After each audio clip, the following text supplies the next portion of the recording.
देने के लिए आया हूं। विरासत से तय नहीं होंगे अब सियासत के फैसले, विरासत से तय नहीं होंगे सियासत के फैसले। उड़ान तय करेगी आसमान में सिक्का किसका होगा।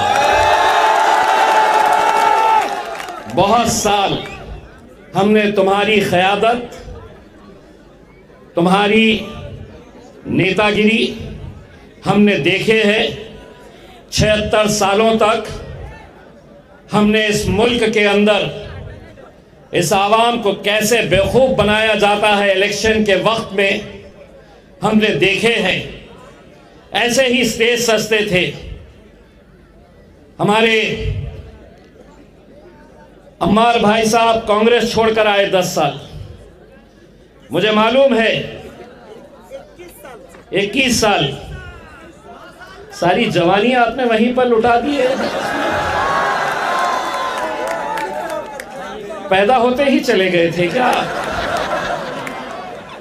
21 साल स्टेज ऐसा सस्ता था। मैं अमर भाई, मैं आपको यकीन के साथ कहता हूं कि आपने 21 साल अपनी उस पार्टी के अंदर लगाए। स्टेज के ऊपर जब बैठते थे होंगे पहले सफ में, तो वहां पर हर एक के लिए जगह रहती थी होगी, लेकिन एक दाढ़ी टोपी वाले अम्मार के लिए जगह नहीं रहती होगी। वहां पर रहते होगे। लेकिन अब हम उनको ये पैगाम देने के लिए आए हैं। पहले स्टेज तुम्हारा सस्ता था। हमारा काम क्या था? हमारा काम दरी बिछाना, हमारा काम कुर्सियां लगाना,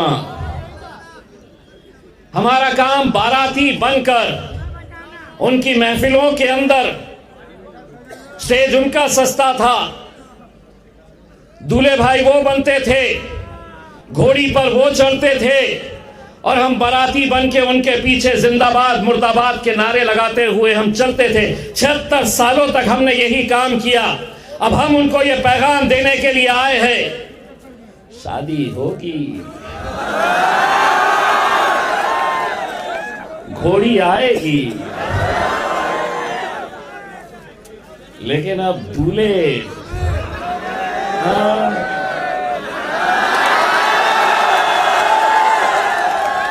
अब दूल्हा हम बनेंगे। और जो 76 सालों तक हमें बाराती बनाकर आए हैं, अब नचवाएंगे, बहुत अच्छे से नचवाएंगे। हम जरा से क्या यहाँ पर आ रहे तो इतनी तकलीफ।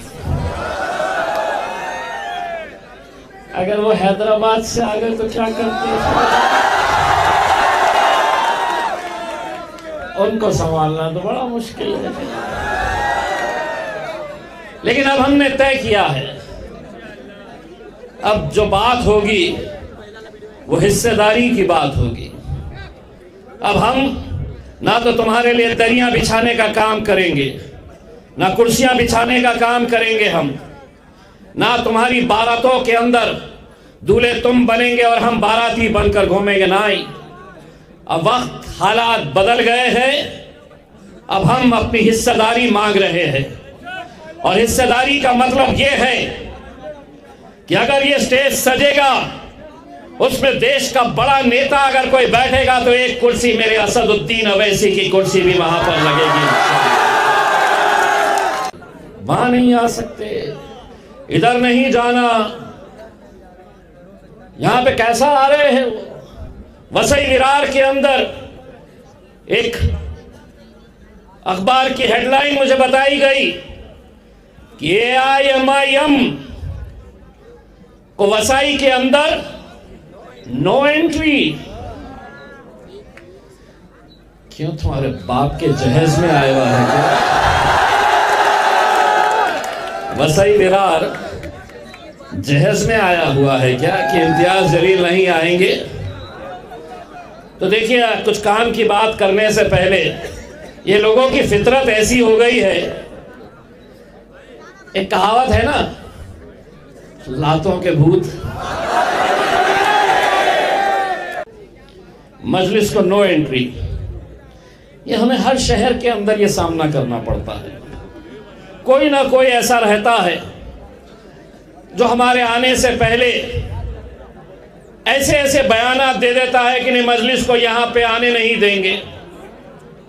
आपको मालूम है, हम कोल्हापुर गए, वहाँ पर बड़े सारे संगठन जमा हो गए, बहुत सारे संगठन जमा हो गए, और वो संगठनों ने ऐलान कर दिया, वहाँ के एसपी के पास चले गए और उन्होंने कहा कि नहीं,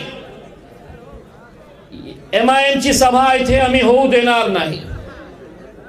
ठीक है, हम चले गए, करके आए सभा। फिर अहमदनगर गए।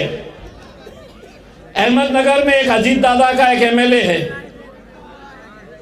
रोज सुबह कुछ ना कुछ, कभी दाढ़ी वालों पे, कभी मुसलमानों पे, कभी मस्जिद पे कुछ ना कुछ बयान देता था। हर रोज कुछ ना कुछ बयान दे रहा था और सारे के सारे लोग खामोश। मैंने एक दिन असद भाई को फोन करके कहा कि असद भाई, आता माझी सटकली।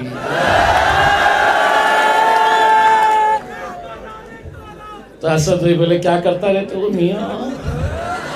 मैं बोला, असद भाई चक्कर मार के आता है अहमदनगर, मेरा ख्याल है अल्हम्दुलिल्लाह। उन्होंने कहा चलते। मैं बोला, मैं जाने का बोल रहा था, आप तो बोल रहे चलते। नहीं, चलो। बोले, मैं भी चलता। वहां पर गए तो वहां पर फिर वही संगठन पूरे के पूरे जमा हो गए।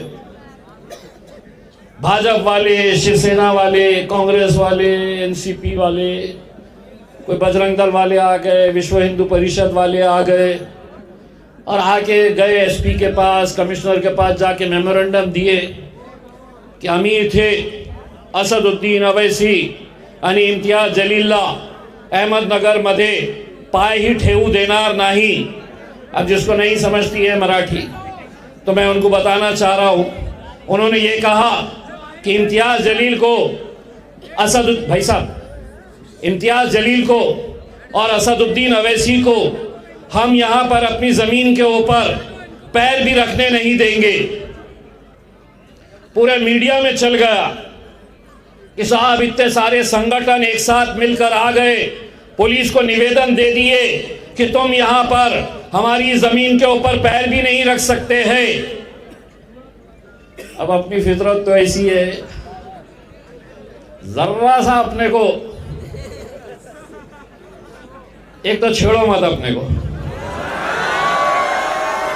और फिर छेड़ो तो तुमको मालूम, मीडिया वाले फोन कर करके, आपके जैसे फोन कर करके, आप आने वाले हैं, इतने सारे संगठन आपका विरोध कर रहे हैं और उन्होंने ऐलान कर दिया है कि आपको हम आने नहीं देंगे, अपनी ज़मीन पर पैर रखने नहीं देंगे। हम वहाँ पर पहुँच गए अहमदनगर, और सबसे पहले स्टेज के ऊपर जाकर मैंने कहा, क्या कहे थे, पैर रखने नहीं देंगे, ये ले मेरी टांग, ये मेरा पैर, और ये रखा।